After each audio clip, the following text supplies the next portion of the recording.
방금 우리는 고로새서 2장 6절에서 7절까지 말씀을 읽었습니다. 저는 이번 주 핵심 주제인 예수 그리스도, 이 주제를 가지고 묵상을 하면서 건강한 신앙의 뿌리라는 제목으로 말씀을 전하려고 합니다. 모든 종교는 인류가 당면한 사회문화적, 역사적 정황과 깊은 관련이 있습니다. 영향을 주기도 하지만은 영향을 받기도 한다라는 것이지요. 소위 말하는 핍박받는 박해 가운데 있는 그러한 종교들은 신앙관을 유지하기가 참 어렵습니다. 그런데 여러분, 과거 2000년의 교회 역사를 보면은 초기 교회로부터 시작을 하여서 시간마다 각 시대별로 신앙 때문에 박해를 받고 어려움을 겪는 이들이 얼마나 많았는지 모릅니다. 또 개인적으로는 가정의 특수 상황에 따라서 신앙생활하는 것을 굉장히 어려움을 겪었던 분들도 있을 것입니다. 그 정도의 어려움이 있으면은 포기할 만한데, 놀랍게도 지난 2000년 동안 그리고 주님 오시는 그날까지 기독교 신앙의 이 강렬한 복음에 대한 열정은 날마다 더해지는 것을 볼 때에 이것이 하나님의 은혜가 아니면은 사람의 힘으로는 불가능하지 않을까라는 생각이 듭니다. 골로새를 향한 하나님의 말씀을 우리가 함께 묵상을 하면서 골로새 교회가 처한 사회문화적인 상황, 전위적인 상황이 오늘날 우리와 빗대어 볼 때에 흡사한 면들이 있는 것을 보게 됩니다. 특별히 신앙의 영역이, 영적인 영역이 그러합니다. 골로새란 도시가 위치한 부르기아 지역은 신비주의적이고 마술과 같은 그러한 종교들이 인기를 얻었습니다. 무절제한 열광적인 의식을 행하고 엄격한 극단주의적인 금욕주의에 사람들은 매료되었던 것이지요. 종교라고 말하면, 신앙이라고 말하면 이 정도의 열광적인 흥분을 돋구는 그러한 무엇인가가 있어야 되지 않을까. 다른 사람과 다른 그러한 극단적인 행위를 통하여 때로는 자의를 하기도 합니다. 몸을 해치면서까지 피가 철철 흐르는 그러한 종교의식을 통해서 이 정도는 돼야 그래도 괜찮은 종교라고 생각하지 않을까. 그러한 분위기가 만연했던 것입니다. 키벨레 여신이라고 하는 풍요를 주는 여신을 숭배했고요.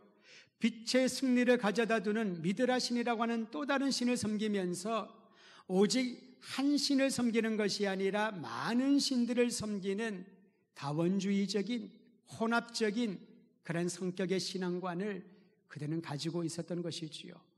분명히 종교들은 많은데 어느 누구 하나 진정한 의미의 위로와 사랑과 평안과 희망을 주는 종교를 말하기보다는 그저 자기가 필요한 것들, 나의 이기적인 필요를 채워나가는 그런 신들이 있다면은 과감하게 고민하지 않고 신을 바꾸는 그런 영적인 분위기에 놓여 있었던 것입니다.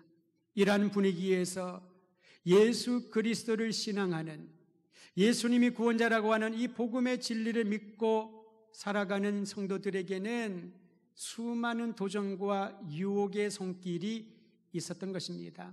그렇게까지 어려워하며 그렇게 핍박받고 박해를 받고 어려움을 겪으면서까지 예수를 믿을 필요가 있을까? 그분을 그리스도라고 믿을 이유가 있나? 라는 얘기들이 성도들에게 혼돈에 빠지게 만들 수 있었다는 것입니다.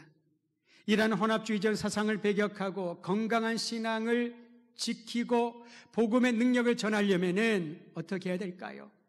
바울은 감옥에 있으면서도 옥중에서도 골로새에 있는 성도들을, 또 다른 지역에 있는 그리스도인들을 생각을 하며 오직 진리이신 예수님만을 바르게 알고 믿어야지만 신앙의 수수성을 지켜나갈 수 있는 것을 도전하고 또 도전했던 것입니다. 여러분, 고로새서에 보면은 우리가 읽지 않았습니다만은 바로 전장인 1장 15절에서 20절까지를 그리스도의 송가라고 부릅니다. 제목을 붙인다면은 그리스도를 송축하는 노래, 그러한 내용이 고로새서 1장 15절에서 20절에 기록되어 있습니다. 내용을 요약을 하면은 7가지로 요약할 수가 있는데 제가 여러분에게 한번 소개합니다. 여러분에게 소개할 때에 내가 믿는 예수 그리스도가 어떤 분이신지를 다시 한번 되새겨 보시기를 바랍니다. 첫째는 예수님은 보이지 않는 하나님의 형상이시요 그리스도께서는 세상에 하나님을 드러내신다라는 겁니다. 그리스도 안에 신성의 모든 충만이 임했다라고 선언합니다. 다시 말하면 성육하신 예수님을 만난 이들은, 예수님의 복음을 받아들인 사람은 보이지 않는 하나님이 어떤 분이신지를 알게 된다라는 것이지요. 두 번째로 그리스도는 모든 만물 가운데 먼저 나셨고 만물의 창조주이시며 만물을 유지하시는 능력의 주님이시다라고 찬양을 합니다. 세 번째로 모든 피조물이 그리스도 안에서 그를 통해 그를 위하여 창조되었다. 한마디로 말하면 그리스도가 창조의 목적이다라는 겁니다. 여러분, 우리가 누리고 우리가 보고 있는 모든 피조 세계의 이 아름다움은 그리스도에 의해서 유지되고 그리스도를 위하여 창조되었다라고 바울은 찬양하며 성도들에게 나누었던 겁니다. 네 번째로 그리스도는 만유의 주님이시요 만유 안에 계신다라고 선포합니다. 여러분, 그리스도인들의 고난 가운데 그 길을 통과할 수 있는 근거가 어디에 있을까요? 내가 고통받는 그 자리에, 내가 눈물 지는 그 순간에, 내가 마음 졸이고 위축되어 있는 그 환경 안에서도 그리스도께서 함께 하신다라는 믿음과 경험이 있기 때문에 담대히 한 걸음 한 걸음 나갈 수 있는 것입니다. 다섯 번째로 그리스도는 교회의 머리시고 십자가로 모든 정사와 권세를 이기셨다라고 말합니다. 여러분, 성경은 우리에게 이렇게 가르쳐주지 않습니까? 눈에 보이는 모든 현상들의 뒤에는 어둠의 세력들이 조종하는 그러한 이들이 있다는 것. 여러분, 우리가 겪고 있는 모든 일들 가운데 그저 우연에 일어난 것이 아니라 그 모든 정사와 권세까지도 예수님은 십자가 위에서 승리하셨고 그리스도의 십자가를 따르는 이들에게 주님의 승리가 나의 승리, 우리의 승리가 된다라는 것을 찬양하며 선포했던 것이지요. 여섯 번째로 그리스도 안에 성도를 포함한 모든 만물이 화목하게 되었다라고 찬양을 합니다. 주님의 사역은 화목해 하는 사역입니다. 원수된 자들을 하나 되게 하고 멀어진 이들을 가까이 있게 하고 마을과 삶이 단절된 이들을 다시 연결해 주시는 분이 그리스도이심을 찬양했던 거죠. 또한 일곱 번째로 예수 그리스도는 모든 능력 위에 뛰어나시다라고 선포합니다. 다른 말로 표현하면 예수님은 우주적인 통치자라는 거지요. 예수님은 교회 안에 있는 성도들 안에 그들만을 다스리는 분이 아니라 예수님을 부인하든 믿든 어느 지역에 있든 어느 나라에 있든 주님께서는 모든 만물을 통치하시는 우주적인 왕이시란 사실을 바울은 선포하며 찬양했던 것이지요. 여러분, 이것이 신앙의 고백이 되었기 때문에 비록 옥중에 갇혀 있어도 복음을 전하는 현장에 수많은 원수 대적들이 바울을 죽이기 위하여서 함정을 파고 기다리고 있어도 그는 물러서거나 주저하거나 멈추지 않았던 것입니다. 예수 그리스도가 신앙의 목적이요 이유요 근거요 뿌리가 되시기 때문에 그렇습니다. 사랑하는 성도 여러분, 고로새서에서 바울이 이처럼 강력하게 그리스도의 유일성과 주권을 말했던 이유가 있습니다. 그것은 성도들이 거짓 가르침에 미혹되지 않도록, 성도들이 율법적인 공로주의에 현혹되지 않도록, 성도들이 청사 숭배나 다른 신들을 섬기는 우상 숭배에 빠지지 않도록 돕고 가르치고 도전하기 위하여 오직 예수님만이 그리스도요 유일하신 구원자이시며 그분은 만물을 다스리시는 주님이시라고 선포했던 것입니다. 저는 오늘 말씀을 함께 나누면서 우리의 신앙의 뿌리를 한번 살펴보기를 원합니다. 사실 많은 사람들이 자신의 행복과 또 필요를 채우기 위해서라면은 어떤 것이든지 하겠다라고 그렇게 결단하지 않습니까? 나의 신앙도 자신도 모르는 사이에 나의 행복과 직접 관련되어 있는 겁니다. 물론 그것이 나쁘다고 말하기는 어려울 거지요. 그러나 성도 여러분, 내가 갖고 있는 신앙의 그 뿌리가 오직 나의 행복과 나의 자녀와 나의 가정과 나의 필요를 채우기 위한 목적이라면은 그러한 신앙은 상황에 따라서 흔들리고 어느 순간에는 신앙이 없는 사람과 동일하게 살아갈 것입니다. 물론 우리가 약하기 때문에 그렇습니다. 나의 한계 때문에 그럴 겁니다. 나의 이 한계를 극복하지 아니하면은, 내가 이 약함에서 승리하지 아니하면은 온전한 신앙생활하기가 어렵다라고 말하는 분들도 있을 것입니다. 하지만 성경은 우리에게 인간의 약함과 한계를 통하여 하나님의 위대한 능력이 나타날 것이라고 가르쳐주고 있습니다. 우리의 약함을 인정하고 예수 그리스도, 우리의 주님이신 그분 안에 거할 때에 하나님이 주시는 위대한 역사를 보게 될 줄 믿으시기를 바랍니다. 여러분, 성경에 보면은 기드온 사사를 잘 알고 있지 않습니까? 기드온에게는 300명의 군사들이 있었지만은 그게 한계였습니다. 그의 대적 미디안은 10만 명이 넘는 대군이었지요.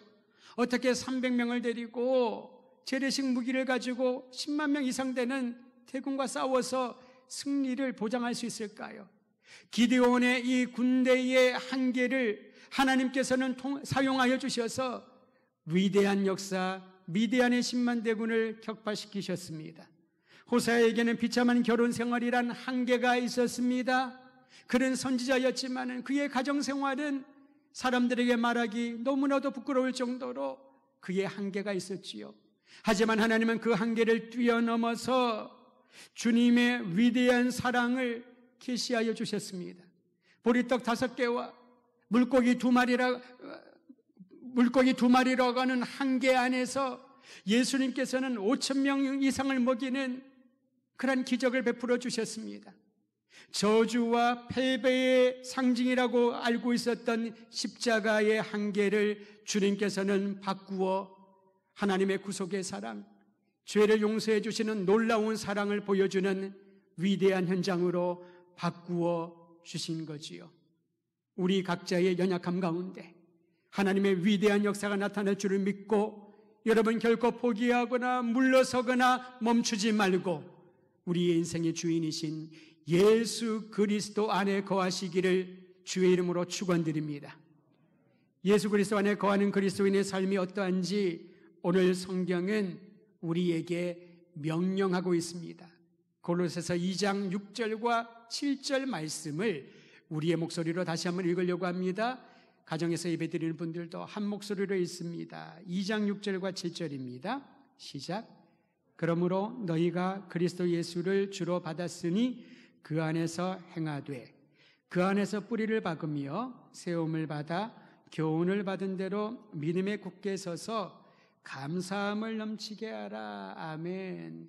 그리스도 안에 거하는 삶을 살기를 원하는 이들을 향하여 주시는 명령입니다. 어떤 명령일까요? 우리의 번역으로는 그 안에서 행하되라고 번역이 되어 있습니다만은 정확하게 표현하면은 그 안에서 행하라, 그리스도 안에서 행하라 라는 명령입니다. 여러분, 그리스도인들은 그리스도 안에 행하라 라는 명령을 듣고 그 명령에 순종하는 사람들입니다. 나의 감정과 나의 상황과 나의 여러 가지 상황에 따라서 신앙생활을 하다가 그만두었다가 주님을 예배하였다가 멈추었다가 십자가 앞으로 나갔다가 물러서는 그러한 사람이 아니라는 거지요. 내가 그리스도 안에 거하고 그리스도의 은혜를 경험했다면은 주 안에서 행하라. 그 전제를 이렇게 말합니다. 너희가 그리스도 예수를 주로 받았으면, 예수님을 나의 구원자, 나의 주님, 내가 사랑하는 하나님이라고 그분을 영접하고 의지하기 시작했다면은 이제 주님 안에서 행하라 명령에 순종할 수 있다라는 거지요. 간혹 신앙생활 앞에는 수많은 외적인 이유들 때문에 내적인 여러 가지 고민과 회의가 찾아와서 소위 말하는 영적인 침체라는 단어를 사용할 때가 있을 것입니다. 스스로 그걸 얘기합니다. 내가 좀 침체됐다고, 내 신앙이 침체된 것 같다라고, 우리 공동체가 침체된 것 같다라고 그렇게 말을 하는 분들이 있습니다. 여러분, 영적인 침체인 것을 진단했다면은 그것을 말하기보다 이 침체를 극복하게 하시는 능력을 구해야 되겠지요. 그 능력이 무엇일까요? 너희가 그리스도 예수를 주로 영접했다면 이것이 영적 침체를 극복하는 능력인 줄 믿으시기를 바랍니다. 하나님, 내 안에 영적인 침체가 찾아온 것 같습니다. 기도하지 못합니다. 찬양할 수 없습니다. 예배가 제 마음 가운데 멀어지는 것 같습니다. 분명히 해야 되고 주님의 도우심을 구해야 되는 건 아는데 내 무릎이 뻣뻣해져서 주님 앞에 무릎 꿇기가 어렵습니다. 그런 상황에 찾아왔다면 그 진단으로 그치면 안 되겠지요. 여러분, 우리가 아파서 의사를 만났는데 의사가 진단만 하고 처방을 주지 않는다면 얼마나 절망적일까요? 어떤 분은 그런 얘기를 합니다. 제가 정말 힘들고 중한 병에 있었지만은 그래도 의사가 한번 해보십시다. 이 약을 한번 써보십시오. 그런 말을 들을 때 위로를 받는다는 얘기를 제가 듣고 이 말씀을 적용하게 됩니다. 사랑하는 성도 여러분, 진단을 하고 처방을 하지 않는다면 사람은 절망적이겠지요. 그러나 처방을 할 수 있다면, 노력을 할 수 있다면, 최선을 다할 수 있다면, 희망을 줄 수 있다면 그 사람은 끝까지 그 길을 걸어갈 것입니다. 우리에게 희망을 주는 소리가 있습니다. 우리에게 새로 출발할 수 있는 능력이 있다는 겁니다. 그리스도 예수를 주님으로 받았다면 모든 문제를 해결할 수 있는 능력의 예수 그리스도 안에 거하시기를 주의 이름으로 축원드립니다. 이것은 다른 말로 표현하면 예수님과 끊을 수 없는, 누구도 끊을 수 없는 인격적인 관계가 형성되었고 그 주님과의 교류가 지속되고 있다는 것입니다. 예수님을 구주로 받았다는 것은 바로 그런 의미지요. 예수님과의 관계가 변함이 없다는 겁니다. 예수님과의 교제가 끊어지지 않는다는 것이지요. 여러분, 이것이 우리가 함께 모여 공동체로 도전을 하고 신앙훈련을 하는 이유입니다. 주님이 우리를 결코 버리지 않으셨다는 사실을 기억하게 하는 거지요. 주님께서는 계속해서 말씀하십니다. 그 유명한 구절, 그 유명한 성화 기억하시지요. 문 밖에서 문을 두드리시는 예수님, 볼지어다 내가 문 밖에 서서 두드리노니 문을 열어라. 내가 너에게 들어가리라. 우리와 끊임없이 교제하기를 원하시는 주의 음성을 듣고 그분 안에 새 희망과 능력을 받아야 할 것입니다. 그리스도 예수를 주로 받아들이는 사람들을 위한 명령이 주 안에서 행하라라는 것이라고 했습니다. 행하라라고 하는 이 헬라어의 원단어를 보면 주님과 함께 걸어라 그런 뜻이 있습니다. 주님의 뜻에 따라 살라라는 그런 뜻도 있습니다. 무엇을 행해야 될까? 주님이 뭘 원하면 기뻐하실까? 그런 어떤 행동, 행위, 성과, 결과물, 그거를 말하는 것이 아니라는 거지요. 주님과 함께 걸어가는 것, 주님과 함께 동행하는 것. 여러분, 이것을 우리의 삶에 적용을 한다면 어떤 일을 결정할 때, 어떤 일을 행하면서 이렇게 주님 앞에 꼭 여쭈어 보기를 바랍니다. 주님, 저의 결정이 주님 기뻐하시는 건가 맞나요? 제가 지금 행하는 것이, 이러한 생각을 하는 것이 주님이 정말 좋아하시고 행복해야 주님의 마음을 흡족하게 하는 그러한 일이 맞나요? 우리의 자녀들을 위하여 이러한 진로를 지도하고 기도하는데 이것이 주님의 마음에 합한 거 맞나요? 라고 여쭙고 그 일을 진행하는 것입니다. 때로는 우리가 여쭙긴 여쭈었지만은 주님의 음성을 듣지 못해서 잘못된 방향을 갈 수가 있겠지요. 그러나 놀랍게도 주님은 우리의 실수까지도 사용하시고 변화시켜 주셔서 합력하여 선을 이루어 가시는 하나님이십니다. 주님은 우리의 마음의 태도를 보기를 원하시는 거지요. 우리의 마음의 자세를 보기를 원하시는 겁니다. 그것이 바로 주 안에서 행하라, 주님과 함께 걷고 주님의 뜻에 따라 살라는 우리 주의 요청인 것입니다. 골로새서 2장 7절 말씀은 이처럼 주님과 함께 걷고 주 안에서 행하는 삶을 조금 더 입체적으로 설명해 주고 있습니다. 뿌리를 박으며 세움을 받고 믿음에 굳게 서서 감사가 넘치는 삶을 살아라 라는 겁니다. 여러분, 건축하는 것에 빗대면은 뿌리를 박으라, 이 기초를 만드는 거죠. 세움을 받으라, 그 기초 위에 벽을 세우고 기둥을 세우고 건물을 만들어가는 것입니다. 믿음에 굳게 서라, 그 집이 안전하고 그 집이 참 좋은 집이라는 확신을 가져야 거기에 입주를 하지 않습니까?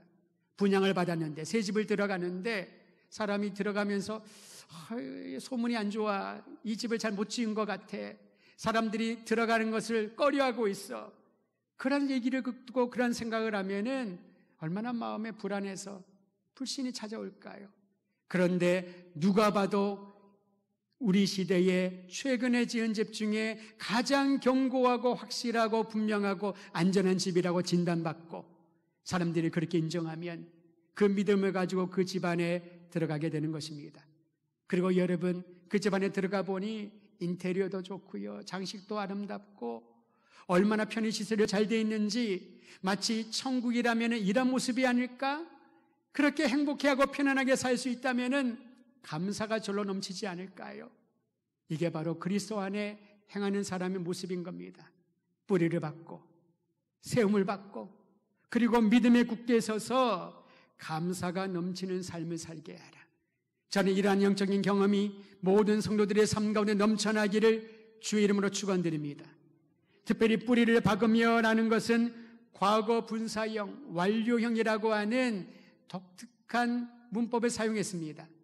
나머지 세 단어는, 세 동사는 현재 분사형으로 썼습니다. 지금 계속 진행된다는 것이지요. 뿌리를 박으며 과거 완료형을 썼다는 것은 무엇입니까? 우리가 예수님 안에 뿌리를 박고 있다는, 우리의 삶의 기초와 근거가 예수님이라는 사실을 잊지 말고 확신을 가지라는 말입니다. 집안에 거하면서 기초가 이게 잘못됐으면 어떡하지? 충분한 그러한 콘크리트를 쳐서 안전하게 만들지 않았으면 어떡하지? 골재가 충분하지 않으면 어떡하지? 그러한 고민을 한다면 얼마나 불안하겠습니까? 예수 그리스도가 우리의 뿌리임을 믿고 살라. 완료되었다. 이것은 예수님이 이미 행하신 일이다. 의심의 여지가 없다라고 선언하는 것이지요. 사랑하는 성도 여러분, 그리스도 예수가 나의 신앙의 뿌리요 삶의 뿌리임을 믿는 모든 이들에게 결코 흔들리지 아니하는 주님의 굳건한 손이 우리를 붙들고 계심을 믿으시기를 바랍니다. 제가 임지자 훈련을 하면서 강준미 목사님의 뿌리 깊은 영성이라는 책을 오래전에 나누어 드린 적이 있습니다. 읽은 분들이 있고 또 책은 읽었지만 잊어버리게 되잖아요. 다시 한번 읽어보시면 좋겠습니다. 그 책에 이런 얘기를 합니다. 신앙은 위치가 중요하다고, 우리의 뿌리가 어디에 위치하는지가 중요하다는 것입니다. 세속적인 생각에 뿌리가 위치하고 있다면은 겉으로는 경건한 그리스도인처럼 보이지만 위기가 찾아오면은 그 모든 것들을 잃어버리게 되지요. 우리의 위치가 어디에 있는가? 그 중에 몇 가지를 인용하면 다음과 같습니다. 뿌리 깊은 영성은 예수님의 영성입니다. 자신을 감추는 영성이고 보이지 않는 곳을 가꾸는 영성입니다. 자신을 낮추는 영성이고 깊이 있는 영성이고 사랑의 영성이고 열매 맺는 영성이요 하나님의 임재 앞에 사는 영성입니다. 우리의 신앙이 예수님께 뿌리박고 있다면은 이러한 삶을 살아가야 된다는 것이지요.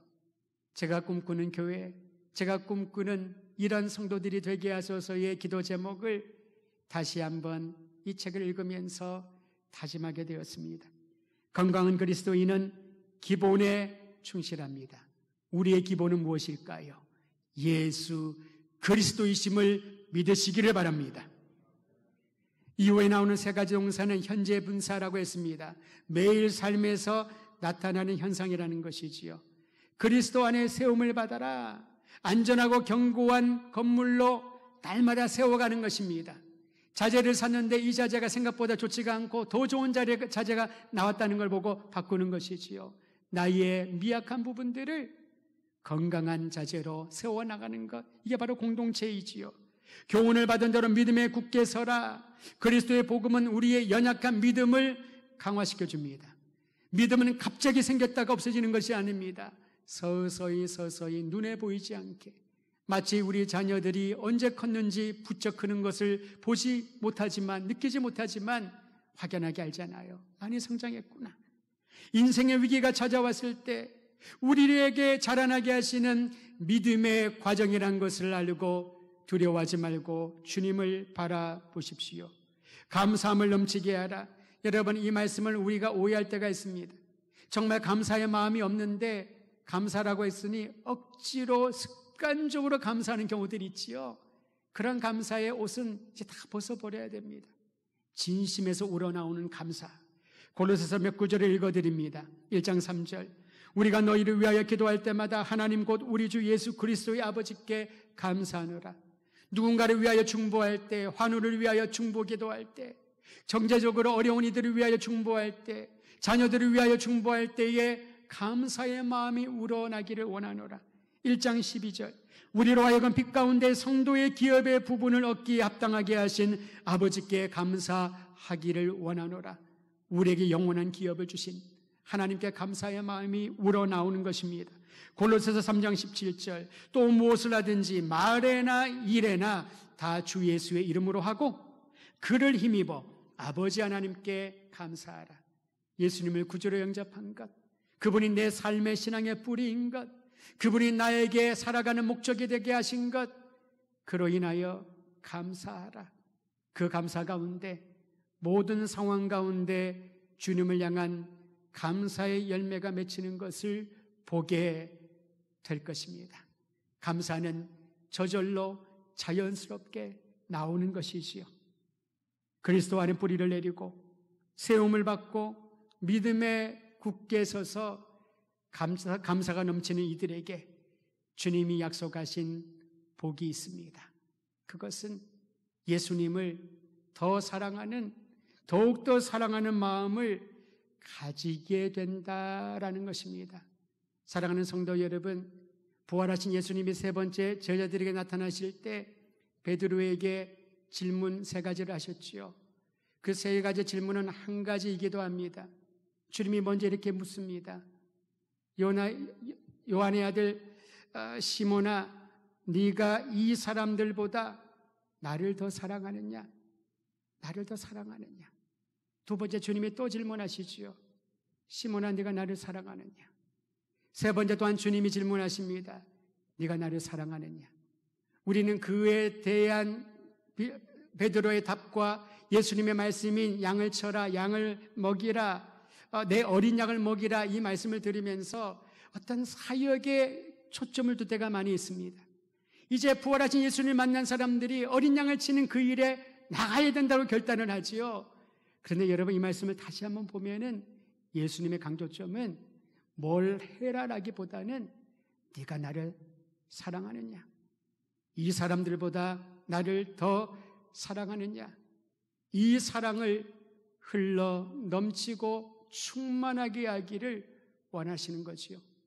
예수님의 사랑이 내 안에 차고 넘치면은 다른 이들을 사랑하지 않고는 견디지 못하는 그러한 삶이 되는 것이지요.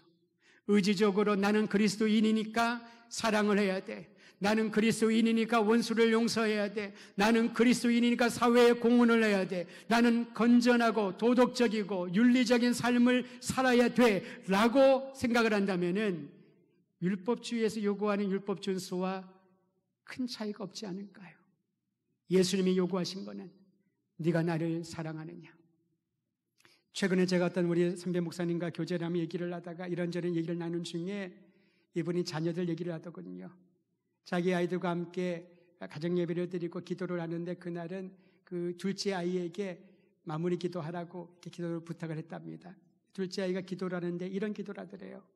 하나님, 어제보다 오늘 예수님을 더 사랑하는 마음을 가지고 살게 해주셔서 감사합니다.